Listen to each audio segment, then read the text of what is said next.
Pemimpin tertinggi Iran Mojtaba Khamenei mengumumkan perombakan besar dalam jajaran militer dan keamanan negara. Langkah ini ditandai dengan penunjukan Mohsen Rezai, mantan Komandan Korps Garda Revolusi Islam Iran atau IRGC pada era Perang Irak-Iran sebagai Sekretaris Dewan Keamanan Nasional Tertinggi atau SNSC. Tak hanya itu, Rezai juga ditunjuk sebagai perwakilan resmi Khamenei di lembaga yang menjadi pusat pengambilan keputusan strategis Iran.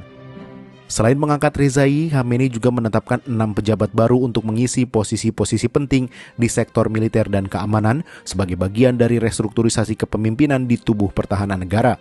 Ali Abdullahi ditunjuk sebagai Kepala Staf Angkatan Bersenjata yang baru dengan Kiomars Haidari sebagai wakilnya.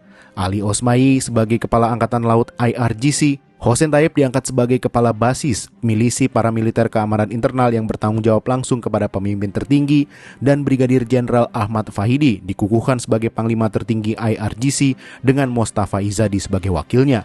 Adapun Fahidi menggantikan Muhammad Pakpur yang terbunuh dalam serangan pembuka perang AS Iran pada akhir Februari lalu. Menteri Luar Negeri Iran Abbas Araghchi menyebut 6 komandan yang baru ditunjuk telah membuktikan kemampuan mereka dalam 2 konflik yang baru-baru ini dihadapi Iran. Penunjukan ini dilakukan sehari setelah Mohsen Rezai diangkat sebagai Sekretaris Dewan Keamanan Nasional Tertinggi atau SNSC, sekaligus perwakilan resmi pemimpin tertinggi Iran di lembaga tersebut. Pengamat dari International Crisis Group Ali Faiz menilai langkah ini bertujuan memperkuat otoritas Mojtaba Khamenei sekaligus membenahi kelemahan yang terungkap selama 2 konflik terakhir. Menurut Faiz, Iran kini menempatkan para veteran berpengalaman di posisi strategis untuk mempercepat koordinasi dan respon menghadapi potensi krisis di masa mendatang. Rangkaian penunjukan ini juga dinilai sebagai upaya Iran mengambil pelajaran dari konflik yang baru-baru ini terjadi dan persiapan menghadapi kemungkinan konfrontasi yang lebih panjang, bukan untuk mengurangi status siaga perang. Mojtaba Khamenei kini disebut mulai membangun struktur komando dan keamanan versinya sendiri guna menghadapi potensi konflik di masa mendatang.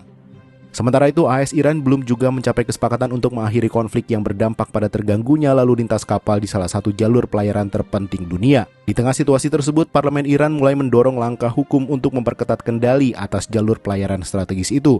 Juru bicara Komite Keamanan Nasional dan Kebijakan Luar Negeri Parlemen Iran, Hasan Ghazghafi, menyatakan pembahasan rancangan undang-undang tersebut terus menunjukkan perkembangan. RUU tersebut mengusulkan perluasan kewenangan Iran untuk membatasi akses kapal militer maupun kapal komersial dari negara yang dianggap sebagai musuh. Jika aturan ini berlaku, kapal-kapal tersebut wajib memperoleh izin khusus dari Teheran sebelum memasuki kawasan Teluk. Sejumlah pihak menilai rancangan undang-undang ini menjadi salah satu langkah hukum paling signifikan Iran sejak nasionalisasi industri minyak. Apabila disahkan, aturan tersebut akan memperkuat kendali hukum Teheran atas aktivitas pelayaran di Selat Hormuz.